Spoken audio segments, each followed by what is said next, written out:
Good afternoon all, it's another one here. This one is to do with experiencing traumatic situations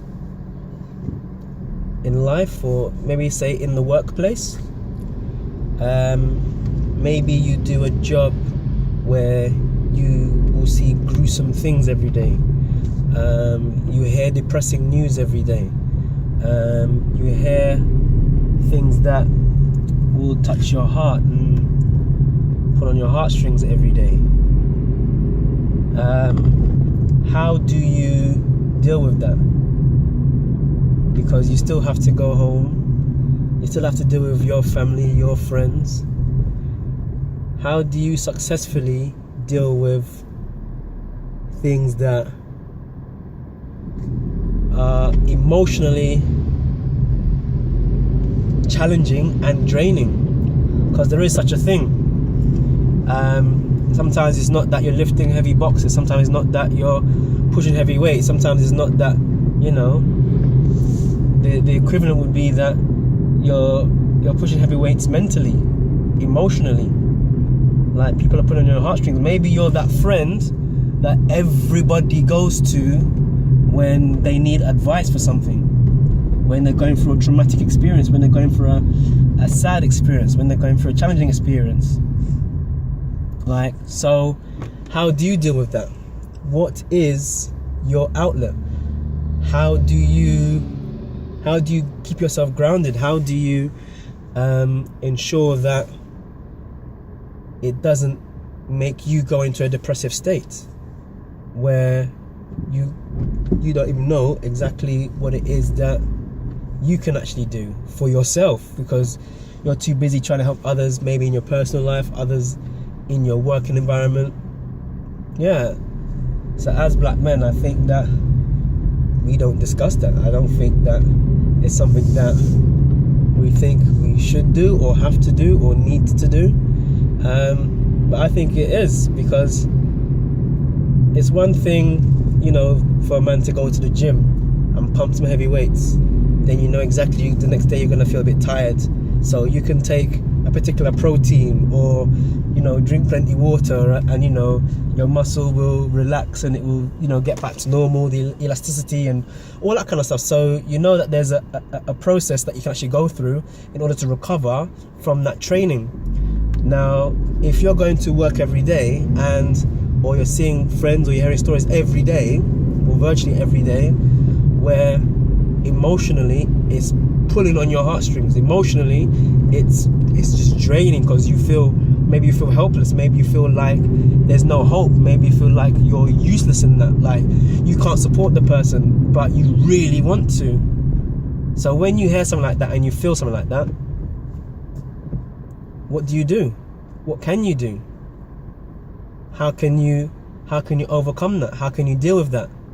What steps can you take in order to ensure that you are still in a healthy state? So your mind is ready for when you go home to your family or your friends. Your mind is ready when you need to enjoy yourself, when you need to unwind. Maybe you're studying. Like, how do you do that? So one of my suggestions, you can let me know what yours are, because that possibly can help other people, is to do things that allow you to express what is on your mind, what's on your chest.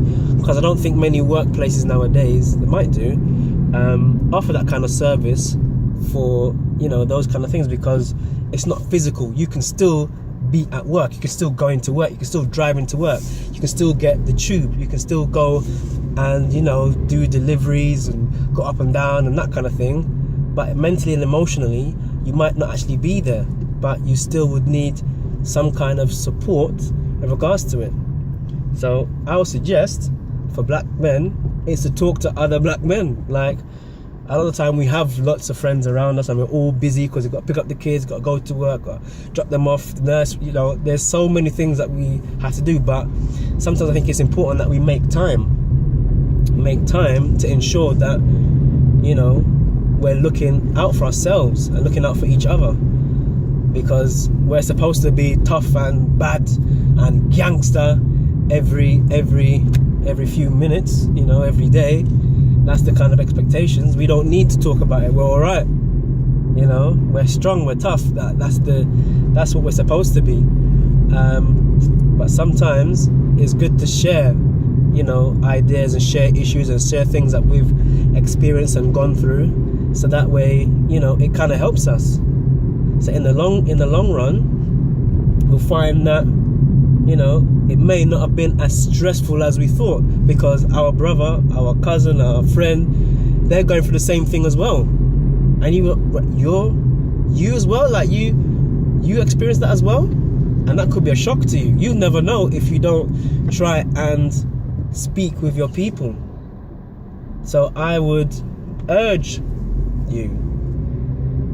all black men,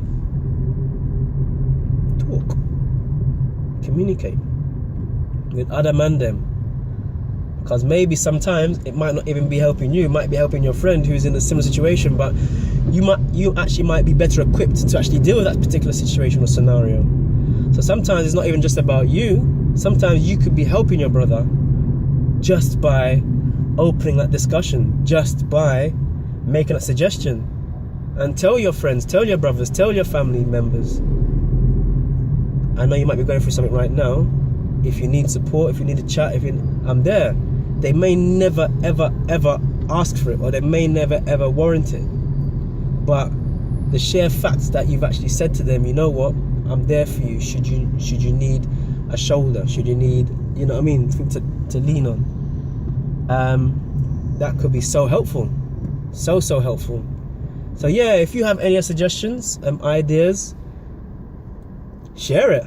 Let's all figure out ways to help each other. It doesn't always have to be financially. Doses.